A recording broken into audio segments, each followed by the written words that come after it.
And we are back to episode number 27. I'm going to stop doing the Spanish thing because it's just getting a little too carried away. Yeah. And quite frankly, I'm a fucking moron. Yeah. So I don't know what the fuck is going on in the Spanish language, and I'm not going to start pretending today. All right. So, episode 27, Two Addicts and a Moron. We brought a very special guest in today. Ladies and gentlemen, Chris Gates. Oh, I'm special. Yeah. You are, dude. Like short bus. Oh, dude. You're going to fit in just fine here with Two Addicts and a Moron. This is a podcast built on the short bus there, Chris. I thought the moron was the chair I was sitting in. That's what the two addicts and a guest. Lowered expectations right out of the gate. Let's go. Yeah. All right. Well, we're going to get right into this thing because this is going to be a blast. You and I dorked out on some music a little bit earlier. You have a awesome background in that, and I do want to talk a little bit more about that. But before we get going, we always introduce ourselves, and we have a second tradition that we do here. So over here in the middle, Joey the Moron. And to the left, Jay Klein. To the middle right, Mike Stewboy, Addict Meth GHB. And I am Chris Gates. All right. Nice. All right. Well, Jay Klein? Of course, like we do before every episode, we just take a quick moment of silence just to remember those out there still suffering and struggling. So let us get centered. Let us get present. Bow our heads, close our eyes. Think about the addict that's still out there suffering and struggling currently right now, the friends and family members that are struggling with them, and the addict that unfortunately could not be with us here at this moment. Moment of silence.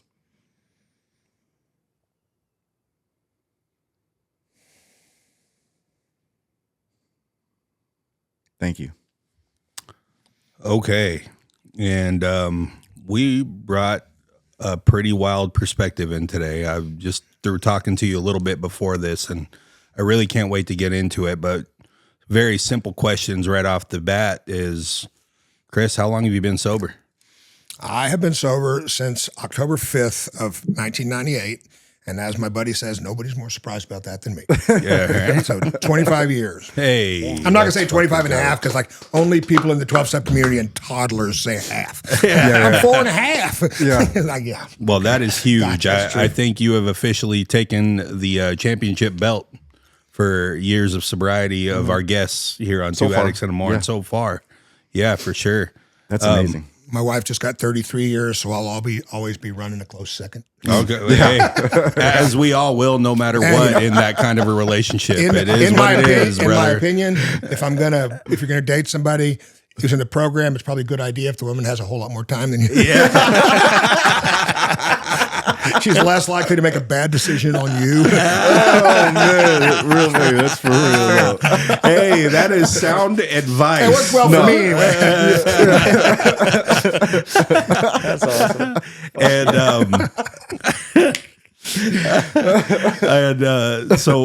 what was your DOC? Sort of what wasn't it? Okay. Yeah. Like if it existed out there in the world before 1998, I did it at least twice just to make sure I didn't like it. Yeah.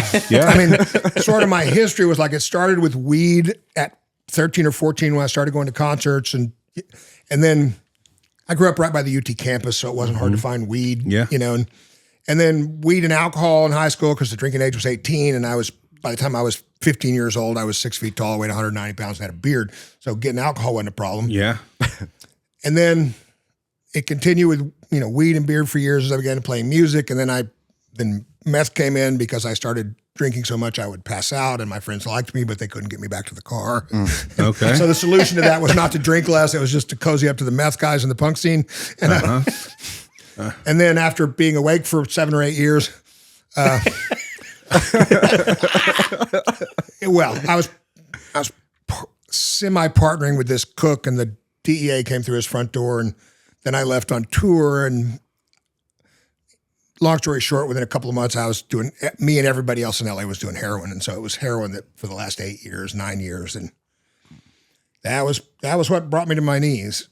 Okay. The heroin is what did it specifically? Yeah. Well, every drug I did until it wouldn't work anymore. The meth back in the day it's not the same drug that's on the street now. The drug back then was made out of ephedrine, was what you cooked it out of, and it was a euphoric. It was it sped you up, but it also was a euphoric, and it made you feel like whatever you're doing was exactly what you're supposed to be doing, even if it was mowing the yard with a flashlight at 3 a.m. It just removed all self-doubt. And then you would hit a point where that just cratered, and then all that was left was self-doubt. And I had hit that place, when the meth dealer got arrested. And then switching to heroin was like, it didn't distract me from the problem of being Chris. It solved the problem of being Chris. Right. And but the hole that it filled was slightly bigger the next day. And and so, and it was that was, there's no way to shoot dope like a gentleman. No. And I had friends that were pretending it was cool and that they were Keith Richards without ever having written any hit songs. Yeah. And Yeah. but it was never cool. It was just what I needed to do to get through the day without killing myself. And In 8 years of that. yeah, I was dead 4 times in the last year I was using. Dead, brought back by the paramedics 4 times. Because I didn't care if I lived or died. Right. I spent all day, every day terrified of dying and wishing I were dead. You know? And I was at a 12-step meeting not long ago, and somebody brought this topic out of one of the daily reflections, and it was like, choose life. And I just laughed. Because every day I did heroin, I was choosing life. Because if live or die were my only choices, eventually I would have killed myself. But instead, I could just not exist for a portion of each day, and that was just enough to keep going. And so, yeah, it was heroin at the end. That was, if it was around, Yeah. Yeah. But whatever, yeah, pretty much heroin. Well, so life on the road, life in music. I mean, do you think that that's kind of, I don't know how really to ask this, but can you blame that or? Well, blame, no. It's, Because it kind of goes with the lifestyle in a well, sense. yeah, especially the punk rock scene. well, and just in general, right? Like in the punk scene that I was a part of, everybody was smoking a bunch of weed and drinking a bunch of Budweiser. That's what everybody was doing. Yeah. There were people over on the edge doing meth. In the beginning, they made me uncomfortable, but my drinking got worse and worse. And by the time I was 21, I was passing out a lot and waking up in the front yard where the after party was, or in a car that I don't know who it belongs to or where it's parked. And my solution, I'd gotten to know the meth guys, and they seemed like nice people. So, Yeah. That's all they always do. and so, Real good people. I was, and then, in LA, I mean, I think drug of choice is almost entirely a function of culture. What's available, Yeah. what's everybody doing, Changing the mindset. what's around, Yeah. and what's acceptable. In LA in the late 80s, everybody was strung out. I have been in rooms using with people from very famous bands that were much more successful than mine. Yeah. Or got much more successful than mine. And people who, and other people in the room, was like, we were all doing the same thing. Everybody was strung out in the late 80s and early 90s. Everybody. There was a doctor, and you go to that doctor and he prescribes you a bunch of pills so you can detox yourself when you go on tour. And then you just do the best you can to make up the difference with what drugs you could find. But and when I got sober, I had a lot of trouble. Like, I'm going, where are my people? Like a bunch of rednecks, and where are my, and where are the tattooed punk rock junkie dudes? And Yeah. The truth is, in 1998, they were all downtown Austin wondering where I went. Yeah. Yeah. What's he doing? Why is he doing that? But I was also older than 2 or 3 years older. They all came in a few years later. And one of my first mentors in recovery made me sit down with this woman. Her bottom was a bottle of wine a day. And my first thought when I heard that was like, bitch needs a hobby. Yeah. She's not like me. Yeah. But she had gone from her parents' house in Dallas to the sorority house at UT to her husband, the doctor's house. She'd never worked a day in her life. But I sat down with her, and she told me, she would get up at 6 a.m., 30 minutes before her husband and her kids, so she could have a glass of wine before they woke up. And then she would get them out the door at 8 and have another glass of wine. And she'd drink another one around 10:30 and another one with lunch. And then she'd have to wait till 3 because she had to pick the kids up at 2:45. And she didn't want to drink before she drove. Another one at 3, another one while she was making dinner, another one with dinner, another one after dinner. And she did that all day, every day. And what got her sober was drinking like that all day, every day. And then one year during the holiday season, she was going to parties with her husband, and she would drink like you can drink at parties. And she humiliated herself in front of all their friends and her husband. And after 2 or 3 times of that happened, then her husband said, you gotta make some changes. And so she did. But her relationship to wine was identical to my relationship to heroin. It was, how can I do enough to get through the next few hours, and then do enough to get through the next few hours? And like, I didn't have enough money to get hammered. I got shit to do. I got to go to work. I got to, and I'm also convinced, I mean, wine was the only drug in her world, so that's what she did. Yeah. And I'm also certain that if she had kept drinking and her husband had divorced her, she wouldn't have been drinking only wine for long, because a single 32-year-old mom in Austin meets people Yeah. when Yeah. the kids are at their dad's house. Yeah. And some of them have other drugs in their pocket. Yeah. And, so, yeah. So, I mean, I don't know what I would have done when the meth went away if heroin wasn't there, but I would have done something. Would have figured it out. And the truth is, recovery wasn't a part of the world that I was in then. Like, it's sort of one of the options all the time now. Yeah. Yeah. But in the 90s, especially in the rock scene, it was like, turns out I did know a handful of people that had gotten sober. I just didn't know where they went. Right. It wasn't like I left LA and 6 months later, all my friends started getting sober, and it didn't hit in Austin until a few years later. But I just didn't know anything about it. Didn't know what my options were. So, yeah. So, yeah, every drug was available to me. So every drug's what I did. So, And the running joke in my world now, because we're all long-term sober, is like it's sex and drugs and rock and roll, and then just like drugs and rock and roll, and then just drugs. yeah. Yeah. Yeah. Like if you're sex and drugs and rock and roll, if you're over 30, pick 2 because you won't pull off all 3. For real. So is it safe to say that you were just trying to like escape something mental health wise, or I hear people in 12-step meetings all the time talk about every time I take control of things, it all goes to hell, and I can't do anything. And I hope that's false humility, because that's not my experience. My experience is every time I put my mind to something, I do it. Mm-hmm. I mean, I moved to LA in 1986 when all the boys are dressed like girls and all the bands sound like Poison, and I get a major label deal looking like this. Yeah. Nobody in LA wanted to play with me. I ended up putting together a rock band full of dudes I knew from their old punk bands. We got a deal. It was great. But this addiction thing I couldn't figure out. And it was like, I discovered I'm on the spectrum a few years ago, which explains a lot. Mm-hmm. But it was like I'm working this math equation, the problem of Chris. Mm-hmm. And I'm rearranging variables, and I'm figuring it, and I can never make it balance. And it's because there was a variable that was hidden. And the hidden variable is spiritual health.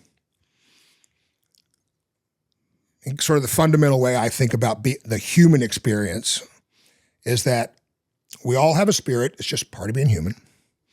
It doesn't have to be anything religious about that. Just it's the part of me that hurts when I cry, and that it feels like it's going to explode when I played with my girls when they were little. And I also believe, as a purely practical matter, we have spiritual health, just like mental health and physical health. This isn't about believing in anything. But why it's important to understand spiritual health is that I'm certain that my thinking and your thinking and everybody's thinking is entirely the product of the spiritual health I'm in at the moment I'm thinking. And my actions and my emotions are driven by my thinking. And I really like this explanation of things because it explains a lot. Yeah. Like, nobody ends up trying to find their way into recovery without some stuff in their past they deeply regret. Right. They have guilt and shame about it. I'm a nice boy from a good family, and I got involved in some bad stuff in order to support my habit the last year and a half. But I can look back at that version of me now, and instead of feeling shame, I can just go, the actions that I was taking were the inescapable actions of me in that spiritual health. I knew what it looked like to be a good person. I couldn't do it. It wasn't possible. I also knew what it looked like to dunk a basketball, but that wasn't happening. Yeah. Yeah. It's a good analogy, though. And so it's like, I mean, I was raised by good men. I knew what it looked like to be a good man, but when push came to shove, I wasn't a good man. Yeah. And it was soul crushing, and it was shameful, and it was awful, and it's part of what kept me using for a while. And the drugs I was using were an attempt to solve that spiritual problem, you know, and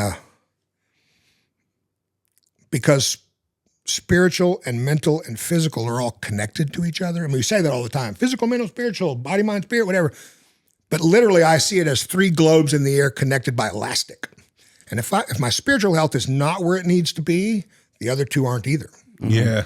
And I get psych diagnoses that aren't right. And I have anxiety and high blood pressure and physical issues, and my immune system doesn't work well. And I'm in fight or flight all the time, and it burns out my cortisol and it burns out my serotonin. And same with mental health. If I'm not dealing with my mood disorders that need medication or my trauma, my spiritual health and my physical health can't be where they need to be. And if I'm not dealing with my physical health, it's all connected. Yeah. You know, and I had no idea that there even was spiritual health. So I couldn't solve the problem. And the drugs were just the problem isn't the drugs and alcohol. The problem is being Chris. Yeah. Like, you know, when I went to rehab, I realized that the reason I was going wasn't because I lived in a house that caught fire, had an electrical fire, and the only reason we didn't die is because some ammo exploded and woke me up and I put the fire out. And we didn't move. We just didn't go in the burned room anymore. Because we're drug addicts. We couldn't afford to leave. We couldn't move. You know, we still going to would have never moved. You know? And then every time I leave my house, I'm committing some sort of felony. And I got more warrants than I can count. And nobody that cares about me will come anywhere near me anymore. Like, I would like those things to go away. But the real reason I was going to treatment was because I had to believe the people at that place were going to be able to tell me how to go to the grocery store and do my laundry and show up for work without needing so much opiates in my system that you could amputate my leg on a battlefield, you know? And that I was in respiratory arrest all the time. It's like I had to believe that they knew something I didn't know, you know? And turns out they did. So here we are. yeah, you know, I only went to treatment once, and that's not, That's rare. well, it's also, because I didn't know that there were any options. I didn't have any money. My family's poor. I was a musician, no insurance, no money, no nothing. And the honest truth is I went to about 6 or 8 12-step meetings. Same one. I didn't know different meetings were different at the time. I went to the same one 5 or 6 times over the course of a year. And they would just say, just don't drink no matter what. And then they'd all fuck off and go hang out with each other and leave me to die. Not one of them ever said, do you know about your resources? How are you going to detox? Do you know that there's a place you can go? Not one of them ever. They literally left me to die. And I did several times. You know, the hand of that 12-step fellowship was too busy jerking itself off, you know, and spouting platitudes at me, you know. There were resources nobody told me about. Yeah. I found a way to go to treatment by accident, you know, and Yeah, that's one of the things I really try to do in my own personal recovery is, and we have, you know, really push. I don't push much big book talk, you know, unless there's a sponsorship going on. But like my main thing is community and fellowship. There's just too many people out here that are lost, and you know they don't feel accepted. And I think that's a large part of why people don't come back and why people don't stay recovered. Is, you know. well, and, you know, and I think there's several things going on. For sure, right? yeah. It's like when people go, well, they just weren't ready. Like readiness is a place you get and stay, as opposed to a moment. And if in the moment where I'm willing to ask for help, nobody shows up with anything that looks helpful, Yeah. then the moment passes. And I only have one other solution, so I go back to that. Yeah. And, you know, I like being part of fellowships that are very welcoming to new people, Yeah, Yeah. that are very, you know, try not to freak them out too bad. You know, it's like trying to get a feral cat to eat food on your front porch, really. Yeah. You know? Yeah. So I was like, hi, how are you? Okay, we'll be quiet. We won't talk to you anymore. It's okay. You know? Yeah. And we won't look right at you. It's good. We're glad you're here. Yeah. You know, but, you know, it's I want to make sure people know what their resources are. absolutely, You know, Yeah. and what's possible. absolutely. Well, that was, you know, being the moron and just somebody who loved this guy and then starting to do this with these guys, I've learned real fast just how big that community is, Yeah. and how, I mean, I've witnessed it. I've witnessed, I guess, maybe the evolution from where it started with you to where Sounds like it. it is now. And I mean, I'll say this about these two. I'm glad that they have that place, and I'm glad that place has them. Yeah. And that makes me feel good as a friend of theirs, you know, and I just couldn't imagine the shame and the like feeling alone. You know, you're already on an island when you come in as an addict or a new recovering addict. I guess it's sort of the same thing. sure, yeah. And having somebody open up with two arms to make you feel welcome. You know, I'll always go back to this story. It's like our first guest, Tyler Creechy. He thought he was getting kicked out of his rehab, and he was being upset and being standoffish, and he was Trying like, to "Here we fight go. everybody. Yeah, I'm getting kicked out here." He came out, and they all had a birthday cake for him, and it was just like they sang him happy birthday, right? And it was like, and he said that changed Shockingly, everything. I for him. misinterpreted the situation. Right? And he did, but he said that, you know, mentally that really changed Well, yeah. everything for him, and it was really just the kindness of that Well, facility. and, you know, and what makes recovery work? Like, what makes anybody willing to do it ever is meeting somebody and talking to them and connecting with them and realizing that you're the same. Only they've been sober a while and they seem happy. You know, I mean, that's where the whole 12-step thing started, when Bill Wilson's buddy showed up at the house sober and was excited about it and wanted to tell him not what to do, but what he was doing. And then the same thing happened when Bill went and found Bob. And, you know, for me, it was like, I'm in this rehab. They're shouting at me. Like I didn't know that 12-step was going to be a part of rehab because I didn't know anything about rehab. And my first experience with it was I'm about 3 days into a pretty gnarly detox, and I'm still loaded up on detox meds, and I stagger out into my first on-campus 12-step meeting, and they start talking about God. My head clears up for like half a second. I go, crap. Like, that's like all I remember. Like, terrible. And then I get out into the community, and they're talking about God's the answer. And I'm going, well, then I'm fucked. Yeah. Because I don't believe, you know, and really 70% of my life has been spent doing stuff nobody else is interested in, and I'm fine with that. Yeah. But the other 30% was spent watching people who weren't smarter than me and didn't have more resources than me have an easy time doing things that I couldn't manage no matter how hard I tried. And I was going, great, this is just going to be another one of those things I don't get to do. But then this dude, like, I was on a charity bed at a $30,000 rehab. Like, everybody there had nice skin and all their teeth and nice clothes, and I didn't have any of that. Yeah. You know, one of these things is not like the others. Yeah. But there was a dude who worked there, old biker dude, and he saw me. And he saw me arguing about whether God existed with other people in the mental facility. And he sat me down and he just told me his story. Listen, let's put all of that aside for a minute. Let me just tell you my story. And the biggest difference in me and this guy is that he kept going to prison for stuff that I either didn't get arrested for or didn't get convicted of. But we weren't talking about the dope and all the rest of it. He was talking about what it felt like to be him, stuck in that and not being able to be who he wanted to be. And when he finished, he said, "Do you think we're the same?" And I said, "Yeah." Because I had had conversations with people who were pretending to know about things that I really knew about. This wasn't that, obviously. And then he said, "Do you think I'm just better at not getting high than you?" Because he was 10 plus years sober at the time. And I thought about it for a second. And I said, "No." And he asked me why. And I said, "Because I see you running around all day, every day, laughing and joking and having a great time. And I can't fathom how just not getting high for 10 years looks like that." He said, "Right. Putting aside all the God business and everything else, are you willing to believe me when I tell you that I took the actions laid out in the steps 4 through 9, 10, 11, and 12, and I haven't fought that fight in over 10 years. And in that moment, I came to believe him. He probably didn't even know my name, you know, but he was just sharing his experience with me. He was never going to see me again in a week or two. And like, I believed he wasn't lying to me. And in that moment, I realized, you know, if we're the same, if I do what he's been doing, I can get what he's getting. And all the rest fell into place after that. I don't think it's really possible to do a first step thoroughly until I have the hope that's been given to me by the identification with another addict who's in recovery for a while and is happy about it.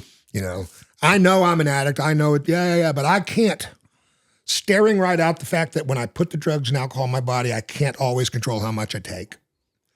There's no safe way to put it in me. And that when I decide to stop using, I can't manage the decision, which is really what the first step says. You'll hear a lot of horse shit about powerlessness in meetings. Powerless over everything, which sounds awesome and humble, and it's horse shit. The word powerless is defined as incapable of taking effective action. I am not incapable of taking effective action on everything. Right. In step one, we're only talking about drugs and alcohol. Let's be specific. And it doesn't even mean I can't ever control my use. It means I can't always control it. Mm-hmm. I mean, there's a lot of science around the allergy to alcohol now. It's not a theory. We know exactly how it works. With an alcoholic, you put any alcohol in, it's going to trigger that physiological response to alcohol, and you're out of control. But for a lot of people, especially the people for whom that moved beyond alcohol very quickly into drugs, that phenomenon of craving that happens with alcohol doesn't happen with drugs in the same way. It's not a physiological response. So there are times when I can have a couple of drinks, or maybe I smoked a joint with a buddy. It seems like it's working. And then there's other times when I wanted to go out and have 2 drinks, and I end up spending 5 days in a hotel room shooting heroin and smoking crack with a girl whose name I still don't know. And I just wanted a couple of drinks, and I don't ever know which one it's going to be. And it's got to be, I really believe in being specific, and it's that. And the unmanageability isn't the chaos of my life and addiction. That's not unmanageability. That's delusion. You can't do the shit we do and not expect to have the consequences we get tied up in. Easiest way to understand the unmanageability is tied to the mental obsession piece. Like, easiest way to understand it is when I decide to stop using, I can't manage that decision. Can't make it stick. Not possible. And but being able to really look at that, and I like to use a dictionary because I think I know English. But when I look the word up, like the word admit, when you look up the word admit in the dictionary, the definition is to accept the truth, often begrudgingly. Yeah. It literally often begrudgingly is tied to the word admit, which makes it the perfect word. Yeah. Because nobody's happy about it. Right. But it also says to accept the truth. How do I accept the truth? The only real way to accept the truth is to look at what the consequences have been of not accepting it. I have a lot of those. And I got to sit with somebody who already knows their truth about it and has some peace because they found actual relief in the problem of being them. So that I can have the courage to look at my own history and really absorb that first step piece. Yeah. Yeah. A big problem in the world out there now is that 20 years ago, the 12-step fellowships largely turned the first 3 steps over to the treatment industry, and the treatment industry doesn't really do it. And even the ones that try to have varying degrees of success. So I just did a workshop on sponsorship, and people always say, well, there's no reference to sponsorship in the first 164 pages of the big book, and they're right. But in this book called Dr. Bob and the Old Timers, it says that you couldn't just go to an AA meeting back in the 40s. Right. You had to be sponsored. Yeah. And in order to be sponsored, what that meant was you found somebody who was already going, or they found you, and you had to do the first 3 steps, and then they would take you to the meeting. And in doing that, they would sit with you and dig into your history and really help you understand your own drinking and using history. And a lot of that doesn't happen anymore in sponsorship. Yeah. People show up at meetings and everybody's going, hi, I'm Chris, I'm an alcoholic. Hi, I'm Susan, I'm an alcoholic. So they go, hi, I'm John, I'm an alcoholic, because they want to fit in. Right.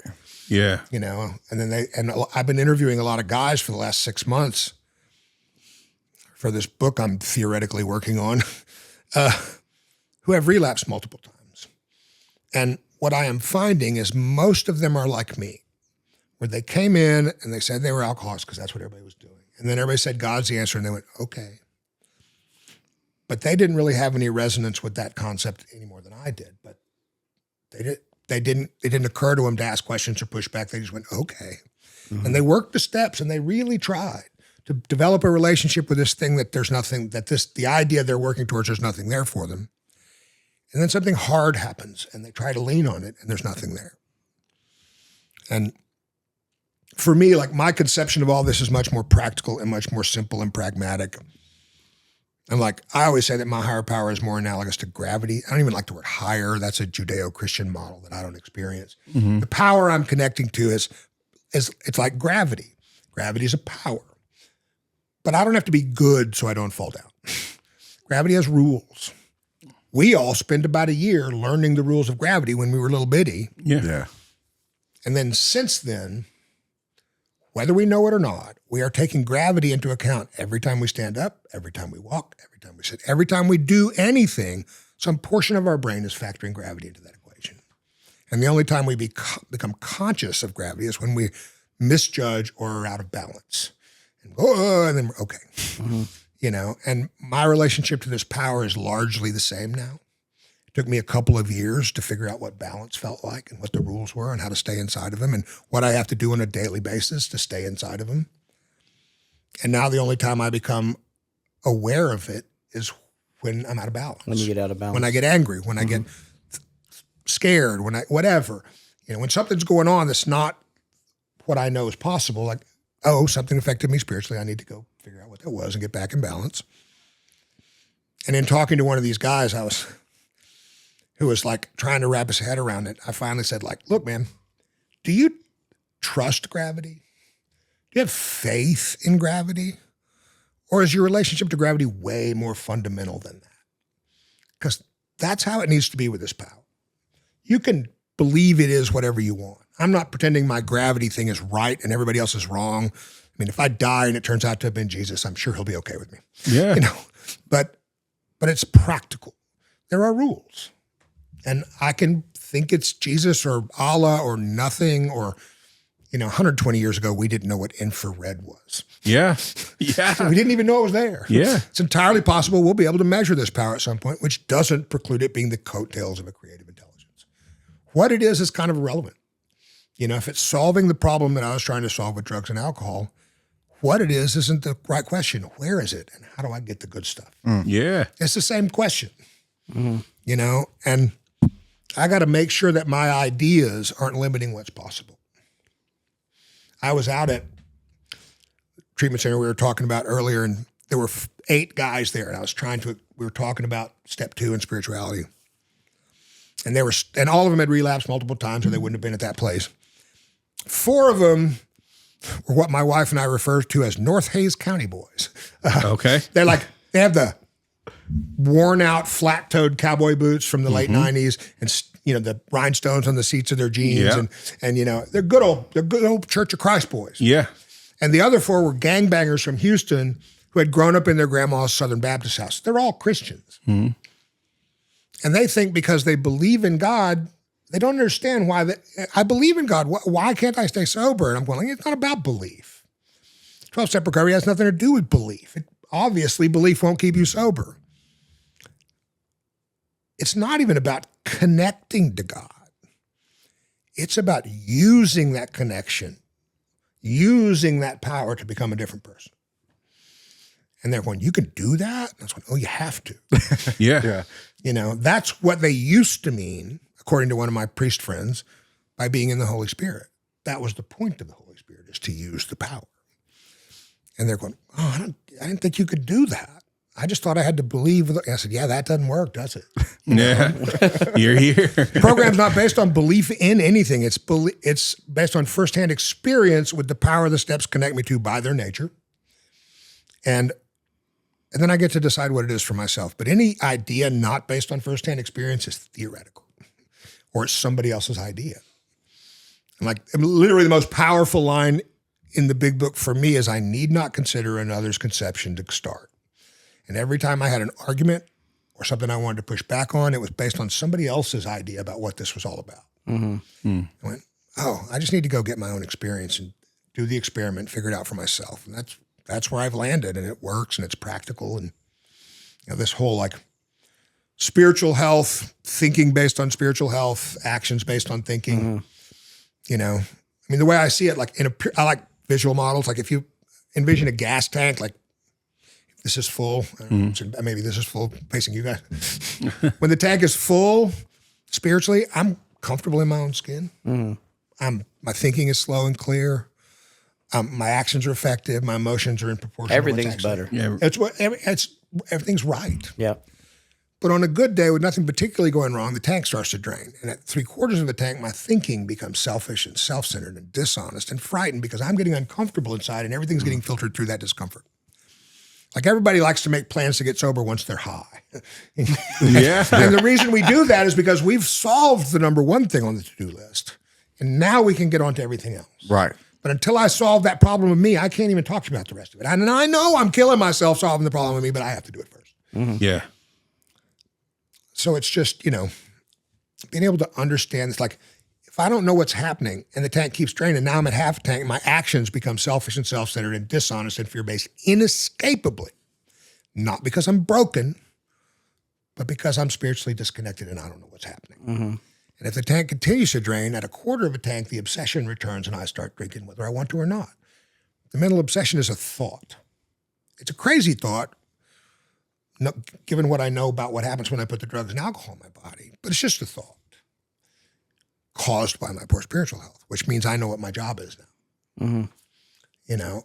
The whole point of the program for me, and people get super angry about this, is to give me my power back. Yeah. It's to give me my power back. There's a whole school of AA in this part of the country that's like, it's based around the idea of original sin and shame, and you are broken and only God can save you. And you can never identify your own defects. Somebody else has to tell you those. You can tell your sponsees what they are, but you'll never know your own. You can never trust your own judgment. And like, that's not the way that I understand things. Yeah, I'm the same way. It's my relationship to the power I'm connecting to. Like I always tell people, what if I told you the only way to be happy and to have a good life, we're going to assume sober is the first piece of that, is to learn to dunk a basketball. Here's a basketball. You're going to try, but you're not going to dunk a basketball. It's not going to do it. Can't do it. What if the power I'm connecting to is analogous to the little trampoline that the mascots use to dunk the basketball? Like the dude in the lion suit can't dunk a basketball even if he's not wearing a lion suit. Right. With a trampoline he can. With the trampoline I can. But 85% of that dunk is me running and jumping over and over and over again and hitting my head on the backboard and breaking my finger on the rim and over and over and over again. It's me. Without the trampoline, it's not possible.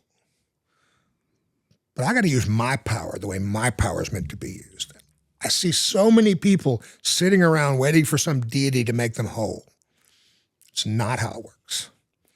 I got to use my power plus this power to become the man I want to be, the person I want to be. And that's what the tools are for. That's what the inventory is for. If I understand this model and then I look at, it changes what the rest of the steps are about. Step 3 is this decision to turn my will and my life, my thinking and the actions driven by that thinking over to the care of this power. This is just factoring my spiritual health into everything I do moving forward. That's the decision I'm making. And we talk a lot about character defects, but nobody ever defines character. How do I know what a defect is unless I can measure character? And for me, character is being healthy enough mentally and physically and spiritually to show up and be the person I know I'm supposed to be regardless of circumstance. Easy or hard, fun or a drag, people watching, people not watching, doesn't matter. Can I show up and be that person? So the inventory process becomes an examination of all the ways that I have acted in the past through the lens of resentment and fear and the rest of it because of my poor spiritual health, because that's how I'll act next time. And especially when I get to step 10, I do the inventory. And I talk to somebody about it. And what step 6 looks like is I take the information I found in the inventory, my part and the defects behind it. And for me, that's a very simple process. And in order to be ready for it to be removed, I have to know what's going to take its place. So I use what I found in the inventory to write out exactly what the opposite would look like. What would the best version of me look like in this situation? So that next time I know. And I know what it looks like to hit that trampoline and jump and hit that trampoline and jump in this situation. Because saying a prayer and ask to be made unselfish is meaningless. Right. Nobody knows what that looks like. What is your, I'm curious to know your take. One of the things that really hung me up when I first got into the program was the whole self-will and God will. It made it seem like when I heard that first from the multiple people I was working with, it made it seem like I could no longer do anything. I didn't. Yeah. And that's it the drove school me- of AA I'm talking about. right. So- I'm not possible to do anything. I can't have goals. I can't do this, or No. I'm not in control. Full stop. No. Right. I know this is heretical, but the big book was written by a guy with 2.5 years of sobriety who was a salesman, and he was writing a book to send out into the world where nobody knew about this thing they had discovered except a handful of people in Akron, Ohio, and New York City. Like, I've been sober 10 times as long as that dude. There are things in the book that he was only beginning to think about. Only scratching the surface. Yeah, and he was humble enough to say that at the end of on page 164. But people treat it like you cannot question it. It's absolutely a quarter of the book is literally irrelevant today because we're surrounded by a program everywhere we go. Trying to help me understand it in a world where it didn't exist. I have to understand the reason the book was written and what the world was sent it out to. But even the book says there's proper use of the will. And it's not, self-will is never the problem. It's self-will run riot. Right. And people misunderstand humility. Humility doesn't mean small, especially in the 12-step world. We use it to mean small. Be smaller. Be humble. Be smaller. Yeah. But it means right-sized. That means admitting what I can do and what I can't. Right. Yeah. That's all it means. And so like in step 7, I'm humbly asking my higher power to remove these shortcomings because I can't just go be a good boy. If I could, I already would. Mm-hmm. So I'm admitting that without spiritual help, I'm not going to be able to behave better. That I'm admitting, but it's up to me. The proper use of the will is being willing to be uncomfortable and lean on what small spiritual connection I do have until I can get out there and be the man I want to be. Like the way this works for me, the process, especially of step 10, is I write the inventory. I get the step 6. I don't ever have to write the inventory again because the point of the inventory was to get to step 6 so that I know how I'm supposed to behave. And now I have to make a commitment in step 7 to be uncomfortable and lean on what spiritual connection I do have until I can behave in this way without it being a struggle. And that's where the growth comes from. Like real practical terms, like I've got twin stepdaughters. They are awesome and amazing. When they turned 13, the fucking wheels came off. Yeah. As it does. And fucking wheels. Like, and happily they didn't get into drugs or alcohol till later, but by the time they were 15 or 16, we just talked about, one of them was like, she would fuck a bunch of shit up at school or something else, and she wouldn't tell us, and until it was so late in the game, there was probably nothing we could do. Yeah. And she was defiant, and she wouldn't communicate, and she was just a ball of, 16. Yeah. and it was and my part, like the stuff in the third column was like, it was affecting my pocketbook and my ambitions not to have her living with me when she was 40 and my personal relations with her and her sister and her mother and my emotional security. And my part was I was letting it make me angry and I was projecting my past onto her future. Mm-hmm. I was being self-seeking and frightened and inconsiderate and unrealistic. So if I'm going to be God-seeking and courageous and considerate and realistic as I'm dealing with my 16-year-old daughter, what does that look like? Well, first, I don't get angry. Because every time I get angry, plus they're like 5 feet tall and 90 pounds, and I'm way bigger than that. Yeah. And if I just start getting a little agitated with them, they get scared, even though they've never had a reason to be scared of me. Yeah. Plus, if I get angry, they can walk away and go, he's such a dick, and not ever have to look at what upset me in the first place. I'm giving them that out. Yeah. And I'm making them not want to talk to me. Like it doesn't feel safe to talk to me. Right. They have to have me as the dad they need in their corner. And I've got to stop projecting my past onto their future. That's what's scaring me and making me angry. I know what this means. Like, my parents were wonderful people. They had no idea what they were looking at. And I never asked them for help. But my wife and I, we do know what we're looking at. And we're able to do the work so that she can show up and be the mom they need. And I can show up and be the stepdad they need. And we were able to do that because I did this inventory and I have this vision of the dad they need me to be. And can I pull it off on my own? No. But every time I'm going to interact with them, before I do the thing we did at the beginning. I get quiet and I go inside and I hold on to what spiritual connection I do have. And I go, all right, help me be that dude for the next few minutes. It's going to be uncomfortable and help me tap out if it starts getting to the place where I can't. And the more I do that, the more I'm able to do it without having to prep first. Wash, rinse, repeat, wash, rinse, repeat. And I do that on every single thing that doesn't go well in my life. Everything. That's what the tools give me, is the ability to just keep shaving little things off of my behavior that prevent me from being the man of character I want to be. And, 25 years in, there's still work to do, but it's much less than it used to be, It's easier and easier. Yeah, well, it just becomes who I am. Yeah. Right. It's the basketball thing. Like, I spend a year getting pretty good at dunking the basketball, and then somebody comes up to me and goes, how come you're only doing it with your right hand? Yeah. I'm a motherfucker. And so I start doing it with my left hand. And after 4 or 5 months, I'm good at both hands. And they go, how come you're only coming from the left? Yeah. Damn it. Yeah. Because the world keeps presenting me with new things that I don't know how to do yet. Yeah. That scare me by just anything new. Like, Yeah. And, Yeah, change is uncomfortable. but if I can get a vision of what the best version of me looks like and commit to being uncomfortable while I do that growth, I always get to where I need to be. Yeah.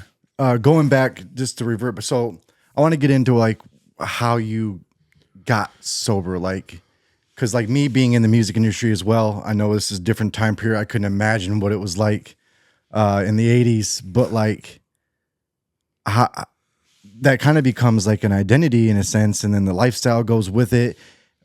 So Dude, how do you? By the end, like, I had stopped playing music. I did the thing with the Skate Nicks for a while. Yeah. The last record, me and the singer and the other guitar player from the Skate Nicks did this project. And we roped in like the singer from a famous band and the guitar player from another. All these dudes were roped into this project. It was sort of like punk and post-punk. Yeah. All done with programmed drums. And, Oh, yeah. And it was a great record. Yeah. And it started selling in Europe. Yeah. And they wanted us to come over on tour, but all of us except one were a junkie and we couldn't go on tour. But I had produced a record by this pop punk band, and we had gotten the singer from that band to come sing on one of the songs that none of us could sing good enough to do. And so we got his band to learn the songs and take the singer to Europe and pretend they were us because we were too strung out to go. Whoa. And that's a funny story, but it's pathetic. Because I can't leave town. I can't go to Europe. How am I going to get drugs there? We're all too strung out to travel. Yeah. Yeah. So in the last 2 years, I didn't even listen to music Yeah, I was the same way. because it was like the point of music, the point of art is to make me feel something. And I was doing everything I could not to feel. Right. Yeah. I couldn't stand the weight of what the music would do to me. I was too raw. Like literally how I got there, there's this series of events. Like, I'm living in Austin. My dad's in Austin. I don't go around him because I can't hide how I'm doing. He doesn't know what's wrong, but he knows something's desperately wrong. But once a month, I go out and pick him up, and we go out shooting together. We grew up shooting guns together and stuff, and so it's something we can still do for a couple hours once a month. And I'm in my bedroom, sitting at my desk, and I'm putting, for unknown reasons, my dad has bought this very expensive competition target pistol, and I'm putting sights on it for him. And my dealer shows up. And I find myself sitting at my desk with a gun in one hand and a syringe in the other, trying to decide which one to use. And it's not like that.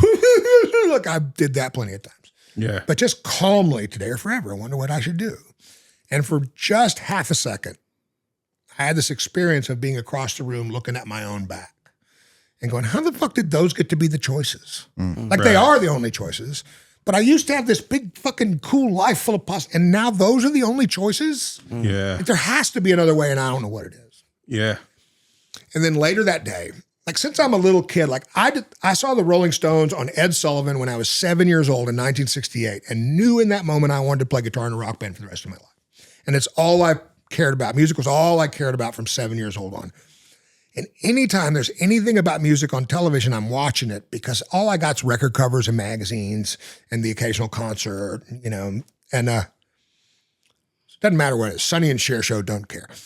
So later that same day, I'm flipping through the channels and I run across this news magazine doing a show about this jazz saxophone player named Buddy Arnold. And they're showing pictures of him playing with all these famous people in the 50s and the 60s. And we had jazz, whatever, and I'm watching. And then they say, and he was a heroin addict for 30 years. And I go, well, that's a weird thing to include. But the story they were doing wasn't about his musical career. It was about the fact that he is now 10 plus years sober. And he's formed an organization funded by the Grammys whose only job is to send musicians to rehab. Wow. It's called the Musicians Assistance Program. Nice. And I wrote down their information. And as soon as the show was over, I ran in the other room and I jumped on my computer and I looked up their website. And 3.5 minutes later, it loaded because it was 1998 and it was AOL dial-up. Yeah. And I would love to say I was teachable and willing. And I called them the next day and they were going to send me to treatment the very next day. But I had also enrolled in classes at community college because I needed more job skills. Mm-hmm. And rehab was 30 days long and school started in 27 days. And I said, can I come home a few days early so I don't miss the first day of school? And they said, call back when you're ready. So I said, okay. And I, made it through the first week of school and called them back. And then I got the third gift, which was I called the treatment center that they wanted to send me to. And they found out I was on methadone. And they said, oh, we can't take you on methadone. Right. Why don't you just stop using it and we'll see you in 6 weeks. 6 weeks from today. And what they were saying without being able to say it out loud for liability reasons is the methadone detox is so bad you'll be in bed the whole month you're here. Mm-hmm. Yeah. But if you go back to using heroin full time, it'll mask the first 6 weeks and we can manage a heroin detox. And so that's what I did. And that turned out to be a gift because it was awful. Like I was ready to go right that minute. And I had to spend 42 more days doing this soul destroying shit that wasn't who I believed I was just to keep from being sick. And I overdosed and died one more time. Man. And then I got the fourth gift, which was my on again, off again girlfriend. We'd been together for 8 years. We had been scraping bottom almost the whole time. She'd never been to rehab. She didn't know anything about recovery either, but she came to my house 2 days before I was supposed to leave. And she said, I want you to think about why you're going. Because I'm afraid if you go for the wrong reason, next time you overdose, you'll stay dead. If you go for the wrong reason and it doesn't work, I'm afraid you'll die next time. So I sat down and thought about why am I going? Am I going because I live in this house that caught fire and is burned up and I have more warrants than I can count and all the rest of it? And I realized having those things going would be so awesome. But the real reason I was going was because I had to believe that these people were going to be able to tell me how to go to the grocery store and have a job without needing opiates anymore. Mm. And I'm glad that she asked me that question because in 25 years of sobriety and 15 years of working in and around the treatment space, I can't count the number of people who say they want to live a different life. But as soon as manageability returns, they lose focus and they're right back at what. And if they're just trying to get off paper, get their kids back or whatever, more power to you. I don't have a judgment. But I didn't have any runway left. And I'm really grateful that I had to answer that question for myself before I ever got there. Yeah, that's a pretty powerful question. And then the last gift was I didn't know 12-step was going to be a part of it, which didn't allow me to work up an argument or just not go, So, but it was a series of accidents and me being in a place of willingness to be able to spot the opportunity when it presented itself, and so I spent every day for the last year and a half I was using trying to stop. Over and over and over, detox myself, and over, tried to stop. Every time I fall back into it, and I couldn't understand why. I couldn't understand. So I had done all of the relapsing and trying and failing and trying and failing before I ever got around anybody who could explain to me what was even really happening and how to address it. Yeah, that's how I was.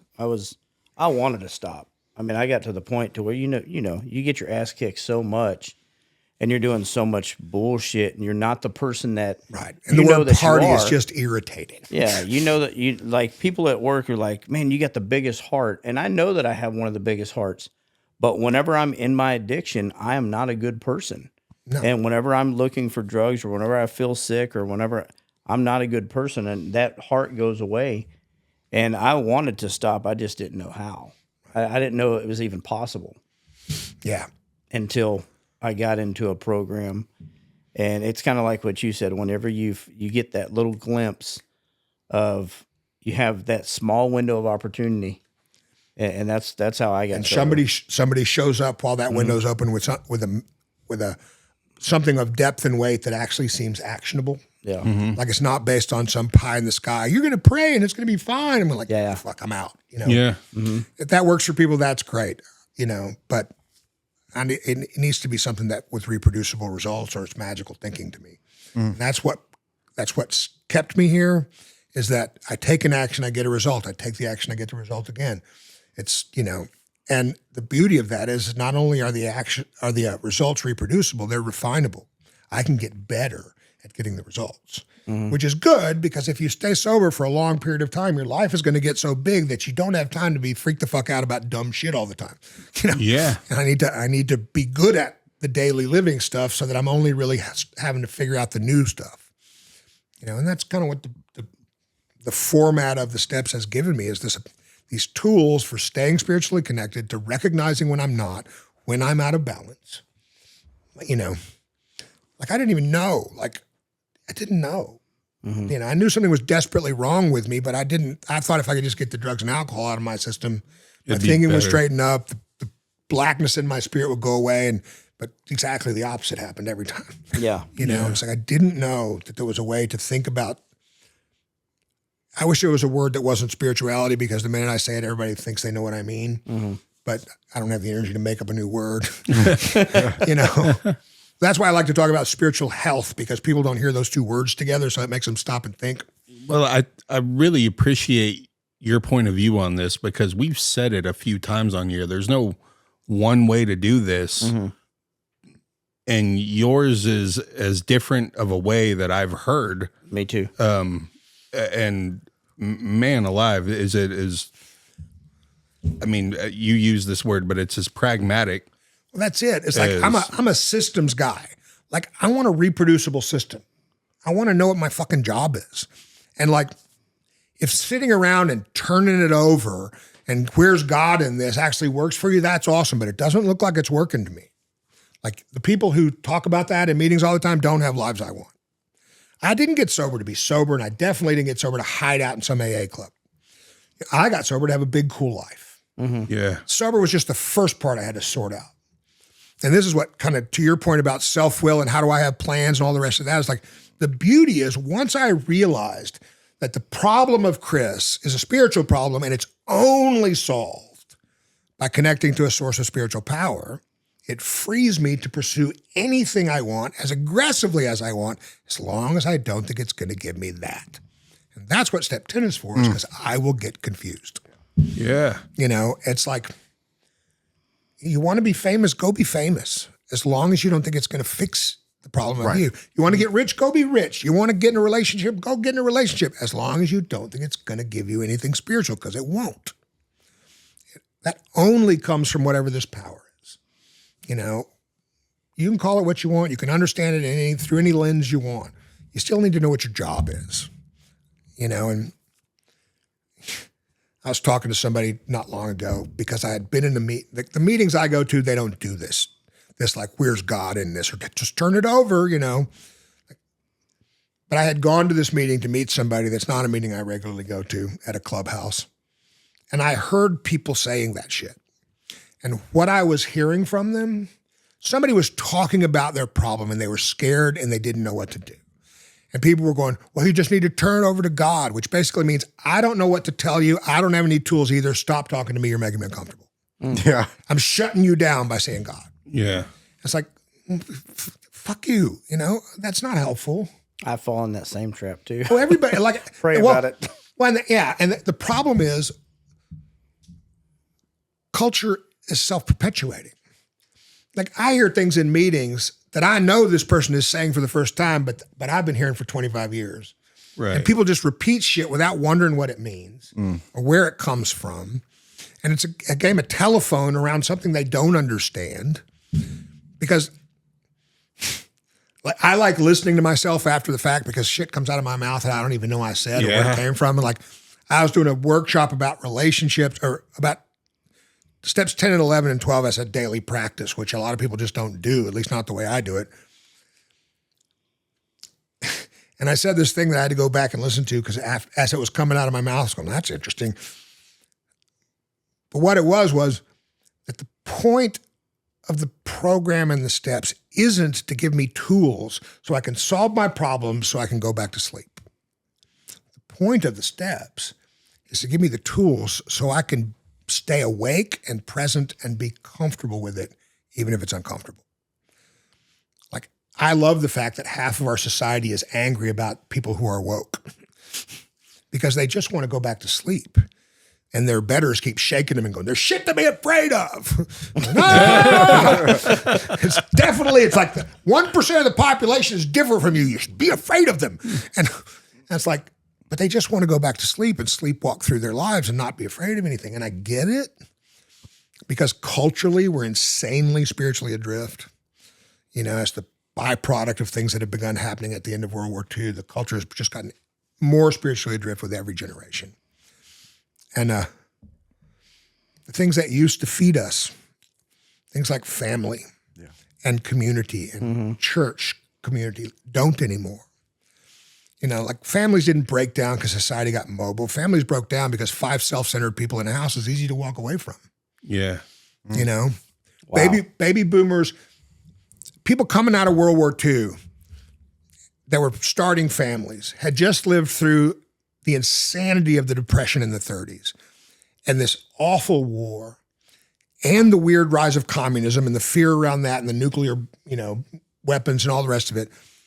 And then you had, because of the industrialization that had been happening because of the war, there were all these new factory jobs and suburbs started happening and there was more disposable income and more leisure time and they were focused on making sure their kids never had to go through the kind of stuff that they went through. The idea that my kid needs a better life than me did not exist prior to the end of World War II. And because of that, the baby boomers were treated like they were the most important person in the family, and they believed it. And they grew up, we're going to call it the most self-focused generation because self-centered is pejorative. Yeah. And then they grew older and they had kids, but having kids requires that you become unselfish, and they didn't want to be unselfish. So rather than being mom and dad, they became John and Linda. And they wanted to be friends with their kids. Yeah. And Gen X people like me, I'm kind of sort of the oldest edge of Gen X, we were on our own and we knew it. And we started having whether it was because we were raised by single moms or both parents were working or whatever, but like we were starting having to do stuff at 7 that was outside of our scope, and we knew we were on our own and we're still on our own. And then we had kids and they definitely knew they were on their own. And every generation is a little bit more spiritually adrift and a little bit more self-centered and feeling alone. And all of the social things have broken down. And if you take what happened to me at the personal, microscopic spiritual level and expand it to the cultural level, it's the only thing that explains what's going on right now. Or Germany in 1932, or, Cambodia in 1967, where like society had just crumbled and everybody in the society, what they believed had been falling away and they didn't know who they were. And the power shows up, and it's not a good power, but it's a power who says, I have a solution and I know whose fault this is. It's not yours. Mm-hmm. And people start falling lockstep behind it. And people who love their families and love their kids go out and try to commit genocide. And, and it's like, I understand why people are the way they are, because whether they're an addict or not, they're just spiritually unfit. They're in bad spiritual health and they're scared and they don't know what to do about it. And, they are dependent on things around them being a certain way. I believe there's 3 levels of spiritual existence. The lowest is a state of dependence. That's where I'm depending on the world and people and situations to be a certain way so I can feel safe. Mm-hmm. Everybody in early recovery is in a state of dependence. Yeah. Most of the people that run around out there without an addiction problem. Because we're all the same. This spiritual health thing is a human condition, not an addiction condition. Just what makes us different from normal people is that when we get spiritually unfit enough, we turn to drugs and alcohol. Yeah. some of them turn to food or gambling or whatever, staring at their phone 24 hours a day. But, you know, I'm not special. I just have this worse than other people, Yeah. you know, but it gives me empathy for them. Doesn't mean I want to hang out with them. It also makes me understand like the need for a compound somewhere, with a defensible perimeter. But, you know, bless their hearts, you know, it sucks to be them, you know, just like it sucked to be me, you know, but I want to make sure when people are struggling, at least with this, I love the fact that addiction is finally being treated as a medical issue rather than a moral failing. Yeah. You know, Well, that's how I looked at it for we're on the front end of this, right? forever. Everybody knows what an addict looks like. Yeah. Everybody knows, but nobody knows what a recovered person looks like. I always use Robert Downey Jr. as an example. People over a certain age can remember when he was in and out of rehab and in and out of court and in and out of jail. And everybody knows he's Iron Man, Yeah. but nobody knows what happened in between. But I do. I do. Yeah. You know, I've seen him in the places I go when I'm in California.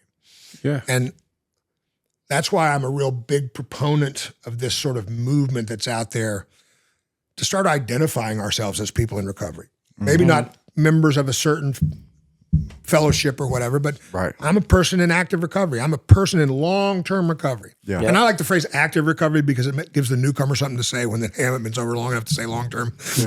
But, Yeah. you know, I'm a person in active recovery. I'm what recovery looks like. Yep. You know, I didn't clean up as good as some people. Yeah. You can still look at me and go, yeah, I can see the criminal in that. Dude. But I think it's super important because I've got friends that if you looked at them, you'd never have any idea that they had any drug or alcohol problems. Like, I've got some friends like that too. Right. you know, and it's important for them to be able to for the general public to be able to look and see. Yeah. Because the more we do that, the more money gets spent on research. Yeah. You know, I have a friend who I was working at this company that was doing peer coaching, and she came on as the CFO. And she had spent from 1980 to 2010 working at an oncology practice. And she said coming into the treatment space in 2010 was like coming into an oncology practice in 1980. In 1980, a cancer diagnosis had a 94% mortality rate. And treatment was expensive, and it didn't work most of the time, and insurance didn't like to pay for it, and it was a nightmare. We've been treating cancer for a long time, but we're really bad at it. Yeah. But also in 1980, big pharma and big research institutions and the federal government started putting a ton of money into cancer research and sharing the data with each other. And by 2010, a cancer diagnosis had a 7% mortality rate. And they were able to diagnose things really early. And they knew exactly what treatment would work, and insurance pays for it. And it's just not the death sentence that it was forever because of all this research. And now that same sort of money is just beginning to be spent on addiction. Yep. And they're identifying all this interesting stuff. And I believe in another 15 years, we'll be able to spot somebody with a certain genetic and social history and say, we need to start these interventions with you now to prevent you ever becoming. Wow. You know, I mean, so much stuff. Like 12 or 13 years ago, I read this research paper that said, when you drink alcohol, it goes through 4 transformations before it just becomes glucose that gets stored as fat or burned as energy. And in the 3rd stage, it produces a derivative of acetone. In a normal person, that's produced and reabsorbed in 5 or 6 seconds. And in an alcoholic, you can find it in their bloodstream for up to half an hour. And they were saying, we think maybe this is the thing that causes that craving around alcohol. And then about 4 months ago, I read another study that says that acetone derivative crosses the blood-brain barrier and activates dormant genes in the areas of the brain that control memory and self-control. And as long as that chemical is in your brain, your memory and self-control are largely unfunctional. And so if your body processes alcohol in this way, that's why you can't control how much you drink. Yeah. It's a metabolic issue. They've also identified genes that for depression and bipolar disorder and schizoaffective disorder and a couple of other psych diagnoses. And everybody in the family will have that genetic makeup. But only one person may have the psych issue because some environmental factor has to activate the gene. Right. And now they're doing research. The same team is doing research trying to identify genetic predispositions for not just addiction, but addiction to stimulants or depressants or opiates or whatever. And I suspect in 4 or 5 years they'll have that too. And that's all awesome and exciting. That it would be great to get to a place where it's not just self-diagnosis, and where there's some science behind. Yeah. So. Yeah, that's really interesting stuff. I mean, I have a 15-year-old son and struggling with the same ball of energy shit you were talking about here pretty recently. And his mom and I really feel like the way I presented it was largely due to me being on this podcast and talking to people like yourself and so many others. But I really kept a cool head about it when I talked to him about it and try to get in front of it, and then here recently he was at our last one, and on the way home, I was like, do you see how quick it can go off the rails from doing the same type of shit that you were just partaking in, right? Like, that's why your mom and I are getting in front of this so quick, opening dialogue. Yeah, and being able to show up and be the parent that they need so that they're not afraid to talk to you. Yeah. Mm-hmm. And not like when they fuck up, they can come to you and you're not going to get yelled at. You're not going to whatever. And every time one of our girls would come, like, I'm so afraid you're going to yell at me. I was going like we've never yelled. Yeah. Yeah. Like we'd never. That, your dad yells at you, but he doesn't have a lot of tools. But he loves you dearly, but you're scaring him to death. Yeah. But we have some tools and you can talk to us about anything. Yeah. Mm-hmm. And what I told my wife early in the curve with our girls, I think if we can stay present and be the parents they need us to be, I think we can move them through this by the time they're 22 or 23 instead of like 37. Yeah. And by 24, they were great. Yeah. And they're both 26 now and they're both great. And they're finding their ways in the world and they're having a good time. And one of them was homeless for the better part of a year because she fell in love with a meth addict and was using with him. And he was 40 and she was 21 and it was a mess. Mm-hmm. I wanted to kill him. That would have solved the problem. Mm-hmm. Nobody would have missed him except her. I have friends that aren't better, but, and my wife wanted to like wrap her in cotton wool and not ever let her out of her sight, but that had to be her choice. And we had to let her be homeless. We had to evict her from the house she was renting from us because we couldn't let her bring that shit in the house with her sister and her friend. And we're here for you. We're scared for you. We hope you don't get arrested. We hope you don't die. We're here for you.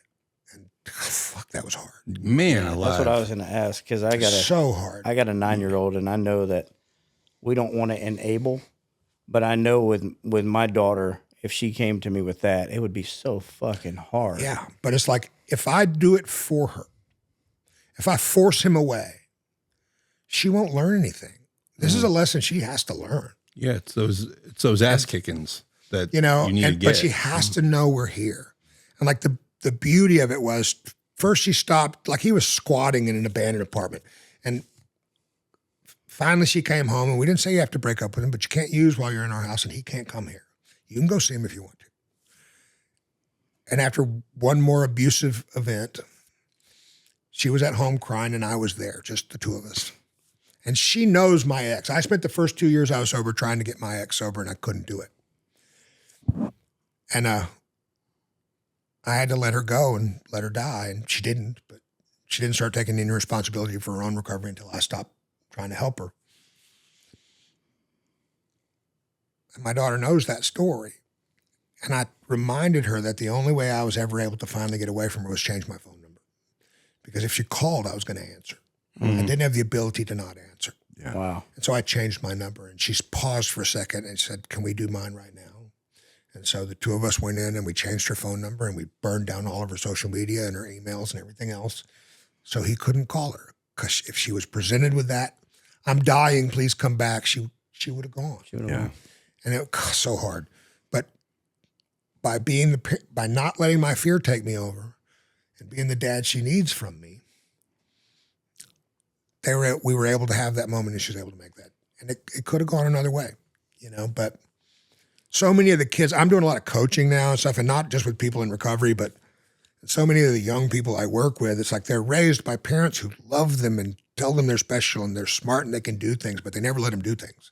Right. And if they struggle, their mom will jump in and do it for them because mom is super uncomfortable with the kid being uncomfortable. That's one of my problems. Like my kids went to a grade school where the PTA had a meeting and decided to not have track races at the track and field day because you can tell who wins a track race. And the parents were too uncomfortable. It wasn't about the kids. The kids didn't care, but the parents couldn't deal with the discomfort of their kid losing. And these kids are raised in that world, and they're play dated, and they're not allowed to ride their bikes around the neighborhood because their parents are terrified. And so they're so fragile. They don't know how to do anything, and they're terrified to even admit that to themselves. Yeah. And my coaching has largely been just getting with these kids because I'm not their parents and failing with them. Let's do something we're both bad at. Yeah. Yeah. Let's make a plan, but let's make the steps so silly that you'll feel silly not doing it. Like what ego you have won't allow you to not do that one dumb little thing, and it takes months to get them moving in the right direction, but we can do it if we try. Yeah. And their parents love them, and it was the best of intentions. But the kids are fragile because they weren't ever really allowed to do anything. Yeah. We had my daughter in a volleyball league that I loved. I coached for her. They kept score. They did everything. And then her mom moved her to a different league because some of her friends were there, and they didn't keep score. They gave out the same fucking participation trophies for everything. We signed our girls up for soccer when they were like 7, and I got there, and at the first game I realized they weren't keeping score. So at the next game I brought a whiteboard, and I started keeping score. Like, you get out there and you kick their asses and you win or you lose, and all the other parents are getting upset. But my daughters didn't grow up in that kind of a world, but they were swimming in the water and it got all over. Yeah. Yeah. So it's hard Yep. to show up and be the right kind of parent. But that's, once again, I use the same tools as I use to keep myself even, to show up and be the parent, and to, they're applicable for everybody. Yeah. Yeah. And see, I'm a big believer. Like I moved her back to the league that she was in, and her mom wanted her to stay in that one. And I said, no. I said, because as she gets older, she's going to take a lot of losses, and she's going to have to understand how to fucking take losses now. And you need to learn how to do that now. And we need to know how to take losses with her. And that's the main thing. Not only how to lose, but how to use, nobody likes to lose, but am I going to quit because I lost, or am I going to try to get better? And if I don't care enough about this to get better, then I shouldn't do it. Yeah. But I got to learn what could I do better so I don't have to lose next time? And a lot of kids are never presented with that. Yeah. Or they're driven by a parent who's like, you could never lose ever because I hate the way it is, so I'm going to drive you until you're insane and you don't want to do the thing you just got a gold medal doing. Yeah. So, it's challenging being a parent, being a person, but I want to have this big, cool life, and I want to have the tools to know how to be even and to have and my job is these days apparently to try and show those to people so they don't have to figure them out for themselves, whether they're in recovery or not, I don't care. And the problem with trying to show a new way of thinking about this to people who've been sober for 15 minutes is they'll argue with you. That's not how I do it. But if your way was working so good, why are you talking to me? Yeah. And I was lucky. I didn't plan on working in the treatment business. It just sort of happened. I went back to school. I discovered in the state of Texas, all you guys in Texas, if you have a psych diagnosis and you've been to inpatient treatment, the state will qualify you as handicapped and pay for job training. Wow. So I went back to school and they trained me to do commercial art and web development. And I did that for 9.5 years. And then the economy tanked in 2010. And either I was going to have to become a salesman or hire one. I didn't want to do either one of those. So I fell into this job with a startup that was doing peer coaching and collecting outcomes data. And that was great. And I did that for a few years. And then I ended up working at this treatment center that had been in business for 47 years by the time I got there. But they had just fired all the management because their management was thinking about closing them down, and they had so many fires to put out. The guys on the board that hired me were like friends from my earliest recovery, and they're going, we need a guy like you. The place has no spiritual center. And I'm going, like, me? Okay. Yeah. But because they were all busy, they just left me alone. And I saw what was missing. There was no 12-step component at all. So I developed this 12-step curriculum based on the way I look at things and started teaching it 5 days a week to the clients and built a very strong alumni program. And because there was nobody there to push back on, I was the only person in my department for the first 2 years. It went swimmingly well. And after we went out of business, I got hired by another treatment center, and I got out there because the executive director really liked the way I did things. But the people who were supposed to be teaching the steps to the clients didn't want to do it my way because they had learned it another way. And the guy one of the founders, believed in this other approach that I'm really opposed to. And, that's what he brought to the center was this approach. It's like they were never going to let me do what I wanted to do. I mean, I figured that out just about the time I got too sick to work there anyway. And I love the center, don't get me wrong. It's a phenomenal place, and I send people there all the time who can afford it. But it's a problem trying to show people a better way to do things because they're already so locked into this is how my sponsor, and my great grand sponsor was like, who the fuck cares, right? Yeah. I just did a sponsorship workshop, and as a bit of spite, I included let's talk about the 11th or the 12th tradition and sponsorship. Not the 11th tradition, attraction rather than promotion, which also has nothing to do with sponsorship, but anonymity is the spiritual foundation of our traditions, and I'm supposed to practice real humility. And telling me who your great grand sponsor is an act of ego. Yeah. You're talking about your lineage. So I looked up the word lineage, and it talks about preferred status, and privilege. And I look up the word privilege. It's like none of this has anything to do with recovery. And I know there's a whole school of people out there who love talking about tracing their lineage back to Dr. Bob or some shit. Yeah.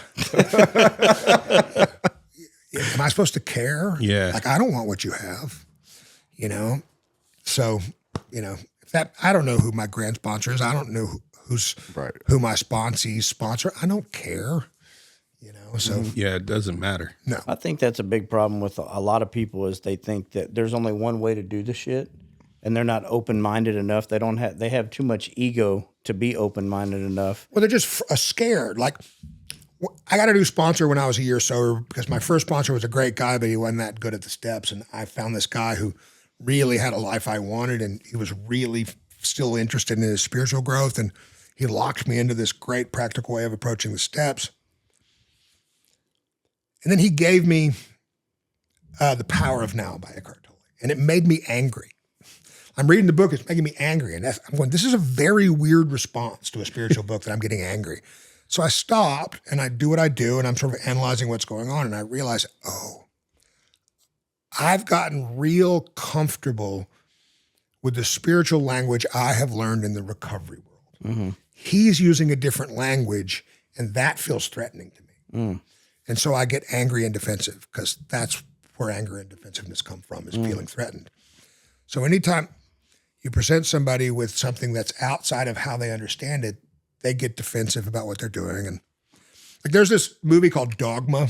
Yeah. Yeah. I fucking love that movie. It's a great there's movie. a scene in that movie where Chris Rock, who's an angel, is talking to the girl who's the main character. Yep. And he says, the thing that pisses God off most is that you people took a good idea and turned it into a belief system. Yeah. And she's going, beliefs are bad? And he said, no, but ideas are better. People will get real busy killing and dying protecting a belief, but an idea can be changed by a better idea. Yeah. And I remember seeing that in the 90s when it came out and going and being dumbstruck by that, going, I got to be careful what I believe. Yeah. And that's very much part of this too, is people drag their religious beliefs in and all this other stuff in, and these belief systems that they get busy protecting that aren't necessarily serving their continued growth. And then you present them with a different idea, but they have a belief and not an idea. Mm-hmm. And I'm trying to have ideas. I'm trying to keep growing. There's all kinds of stuff that fascinates me. I've spoken for years about having two minds, a monkey mind and a higher spiritual mind. Yeah. And when I was using, the monkey mind was driving the car and the spiritual mind was in the trunk with tape over its mouth. Yeah. And I got sober and I got to sit in the back seat for a while. Pretty soon they're taking turns driving. But over the last year, I've been doing a lot of reading about the midbrain and the prefrontal cortex, the fight or flight sympathetic nervous system and the parasympathetic. Mm-hmm. When your fight or flight system activates, it literally turns off about half of your higher function. Everything else, yeah. Because you don't have time to go, is that a tiger? I think that's a tiger. Should I run from the tiger? Like you just go, Yeah. and you don't even know you've decided anything. Right. What I believe is when you are in poor spiritual health, you are in your sympathetic nervous system. You are in fight or flight all the time because there is some sort of a threat, but I don't know what it is. The point of my midbrain is not to be a person of character, it's to save my life. So it does a bunch of selfish and dishonest and whatever it fucking needs to do to save my life, even though it doesn't know what the threat is. And the more I move into spiritual health, the more I am, and sometimes I have to train my body to stop being stuck in that fight or flight mode because it's used to it. It's habituated to those neural pathways. And I have to do things. I was talking to a sponsor earlier about like, it seems counterintuitive. It seems counterintuitive. I was going, I don't think that means what you think it means. Like, it's counter to what you've been doing, but you've been being controlled by your fight or flight system for 10 years. Mm-hmm. So this intuitive thought thing seems weird, or doing this different thing is outside of what your brain is telling you to do, but just because you've got these neural pathways that are dug in, driven by fear and poor spiritual health.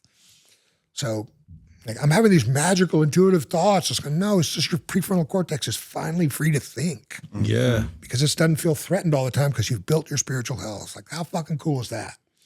You know, I love trying to tie a bunch of shit together, as you can tell. I don't know if it's helpful to anybody but me, but Look, man, I think everything you've said and done here today is going to be really helpful for a lot of people. I mean, just listening to you for me has been really helpful. Yeah. 'Cause I love talking about this stuff. Like I said, I've been told forever that I think differently than most people and that I should be talking about it more. And yeah. that seems to be what my job is now. I'll figure out how to get paid at some point. But Well, you and us both, brother. Yeah. You and us both. We're still working on that. yeah, Man, we've been going after this for a long time. I didn't even know we were doing that until I just looked up at the clock. oh yeah, But I can talk. no, it Yeah, we were all. Two episodes, I know. we might have to, but it is fascinating. I can't wait for this to air and watch this back because I really need to go back and take in a lot of what you were saying, because I've told them before that I have addict tendencies. I just never did drugs. And what you were saying, Yeah, you have a tendency to get spiritually unfit in a world that lends itself to getting spiritually unfit. That's all that means. And that's why I need to go back and really pay attention to what you said. And I've got a website. It's just bigcoollife.com. I'm making a bunch of short videos on social media. I'm starting to do some longer form stuff. I don't know where it's headed, but I do 12-step workshops on the second Saturday of every month at a place in South Austin. And I'm just trying to get out there and figure out how to help people and how to get, I think there's a lot of people like me. There's more like in 2019, there was a national survey and only 49% of the people on the survey said they were actively religious. First time it was less than half ever. But I dug into their data because that's me. And under 30, it's 22%, and under 20, it's 16%. okay. Yeah. So a way to think about spirituality that doesn't require anything even remotely shaped like religion. If I can help people, you know, I'll do this so we can get out of here. Starts with an Eckhart Tolle story about at one point in the development of the earth, there were no flowering plants. It was just ferns. And then one species begins to flower, but it makes no real difference. Over the course of 100 million years, it went from one species to about 8% of plants began to flower. And then in the next 10 million years, it went to 85%. The tipping point was 8%. It became an evolutionary advantage at 8%. 8% is 1 in 12. If 1 in 12 people start living a life based on this idea of building spiritual health and have the tools to do it, and they do it in front of people, and they've got 11 other people that they see on a regular basis, at some point, 2 or 3 of those people are going to come up to them and, what are you doing? Yeah. Because you seem happy and I'm not happy, and what are you doing? And I'll tell all 3 of them what I'm doing, and one of them will go and leave. But the other 2 will go, huh, and they'll start trying it. But the thing is, their 11 isn't my 11. Yeah. So now we've got 3 in 18, Yeah. and then 6 in 20, and then because the tipping point is 1 in 12. Like, can I be that 1 in 12? And if everybody starts, it doesn't. People get hopeless because they think, how am I ever going to? The world can't change. What could I possibly do? But I can be the 1 in 12.